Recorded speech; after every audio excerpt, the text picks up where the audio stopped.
Hello, beloved in Christ. Welcome back to my YouTube channel today. If you are watching my video for the first time, please do not forget to subscribe. Drop your comments in the comment section.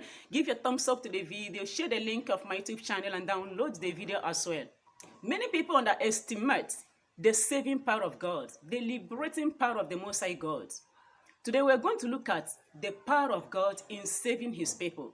How God saves his people, the way by which God liberates his people is a common thing that you and I know very well. But because we underestimate it, we commonize it, we don't know when the power of God is active in our lives. And there is something we need to do as well so as to be delivered or liberated by God.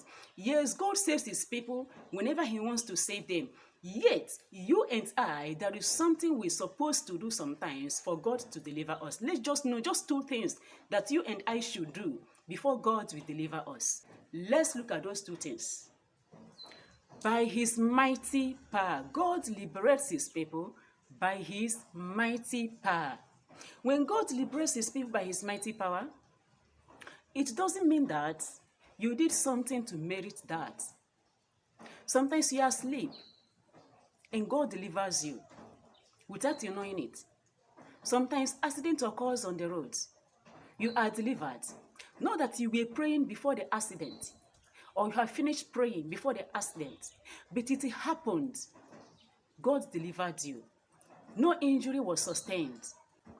That is the mighty power of God at work in you. So he delivers when he wants. He delivers as he wishes. And when he delivers, you are delivered indeed. And that is one belongs to Christ. And we see that in Exodus chapter 14 from verse 21 to 29. As he delivered the Israelites at the Red Sea, they were not praying, they were not singing, they were not dancing, they were not meditating, they were even afraid working.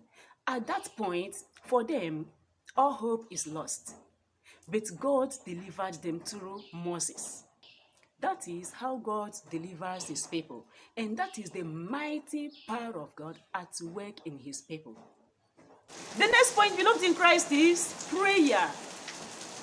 When you pray seriously, God's mighty power will rest upon your life. When you pray seriously, you see God liberating you from many dangers. When you pray seriously, you see God answering your prayers like never before. When you pray seriously, you see the glory of God reflecting all over you. Beloved in Christ, just pray seriously. Pray in season and out of season.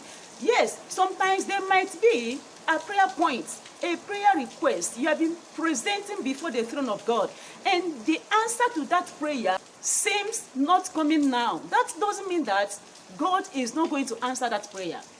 Your prayer in the sight of God will not go unanswered. Beloved in Christ, just pray seriously so that God will continue to deliver you, to liberate you, to set you free from many dangers. Remember, David prayed seriously while King Saul was trying to eliminate his life. In the scriptures, there are a lot of places where David prayed, and something miraculous happened in his life.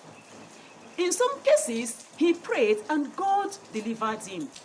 Like in 1 Samuel chapter 23, from verse 2 to 29, Saul was planning to kill David. But because David has been praying, you see how God delivered him from the plans of King Saul. Child of God, be prayerful. Don't think that your prayer is a waste. Be prayerful. Pray in season and out of season, and reap the reward of the prayer you have said. Daniel also prayed while in lion's den, and God liberated him. No matter how difficult, how troublesome, or how serious that situation might be, God must surely deliver you. His work is to deliver you, while your own work is to pray. Not just pray seriously. Pray in season and out of season. We see that in Daniel chapter 6, from verse 10 to 17. Go and read it, beloved in Christ. It is an interesting story. Read it. It will help you build your faith in God. It will help you realize that the prayer you say in season and out of season is not a waste. We have prayer. We have song. Still, you can do the two, child of God.